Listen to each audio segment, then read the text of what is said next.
Welcome back to Drum Electric. So in this video, I'm going to be using this iPad Pro to take a multi-track recording of that drum kit behind me, and it's ridiculous. So this is a 2020 iPad Pro. This is not the M1 iPad. I don't know what chip it is. I think it's like the A12A something. Anyway, not the M1, but I'm pretty sure this all does work on the M1 chips as well. I'm using GarageBand, which is free, and then I'm using the Focusrite 8920 because I basically thought, how ridiculous can this get? Can I record 8 full tracks? And the answer is yes. So you can use anything from the Focusrite Solo, the 2i2, all the way up through to the 8920. All of them work, and I'm pretty sure that if you have an audio interface with USB, then you're good to go. So I'm going to hop behind the kit. I'm going to show you how to set all of this up and start taking multi-track recordings from this iPad. It's pretty ridiculous.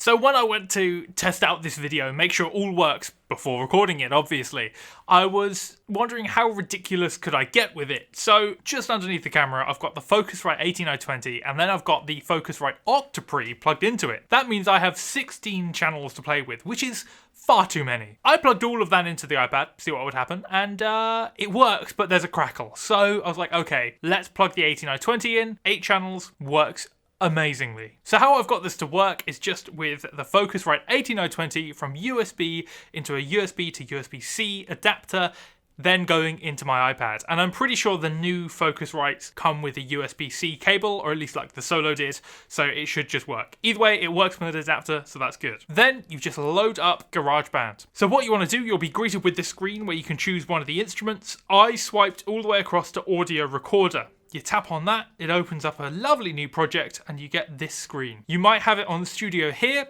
so you just want to tap on Fun, and that will change it over. If you're wondering what this little white circle is, that's because I've just got the Apple Magic Keyboard, so you can see where I'm tapping a little bit easier. So just hit OK. What you can then do is rename the track by double tapping on the track, and then renaming. So I'm just going to name that Kick. And because I've got my audio interface plugged in, I can go Channel 1, and you can see all the channels there.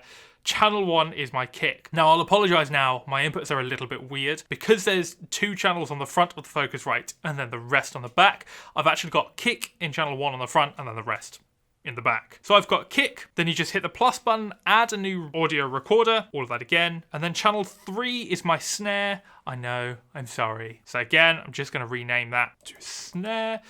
And do this. I've got 4 channels, so I've got 2 overheads, a kick and a snare to keep it simple. So plus button, audio recorder, channel in 4, and that'll be overhead left, left, and then 1 more. So you just scroll down, hit the plus button, audio recorder, rename it, overhead right, and then for me, that's input 5. So pretty simple, pretty straightforward, which is quite nice. So I'm just going to test that out. I'm going to hit the little mixer button. I'm going to get rid of that, because we don't need it. I'm going to hit the record button.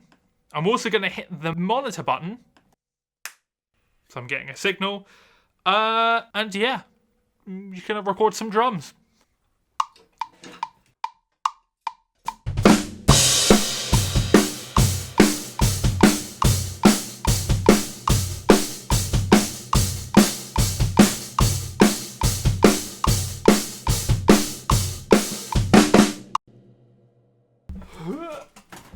Make sure I'm in the right place. Focus on my face. There we go. Okay. You've just heard it from the iPad. I haven't. So let's see how this sounds.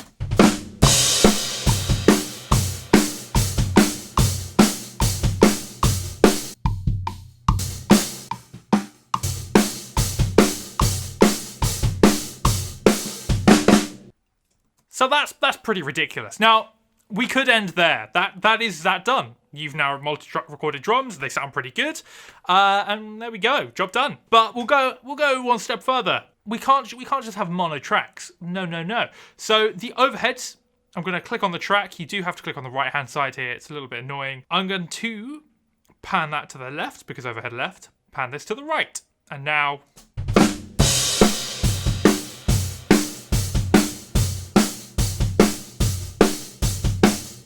Sounds way better because we've got that stereo spread. From here, I'm just going to EQ it a little bit, add a little bit of reverb to the snare, make it a little magical.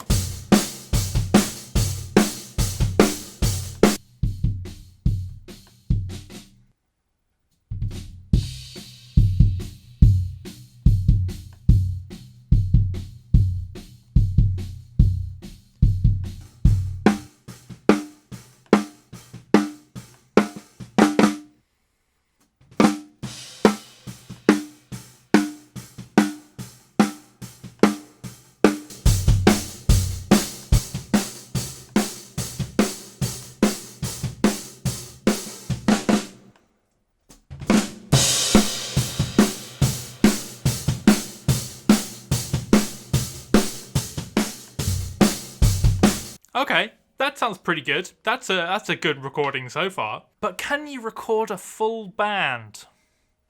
So here's one I made while trying to make this video. I've got drums, I've got 2 guitar tracks panned, and I've got bass. And quite frankly, it's ridiculous. So for this, I've just got all built-in sounds. The GarageBand amp, the pedal, and that's duplicated. And then on bass, I've just got, again, the GarageBand twin tweed combo. And there we go. And I managed to record this.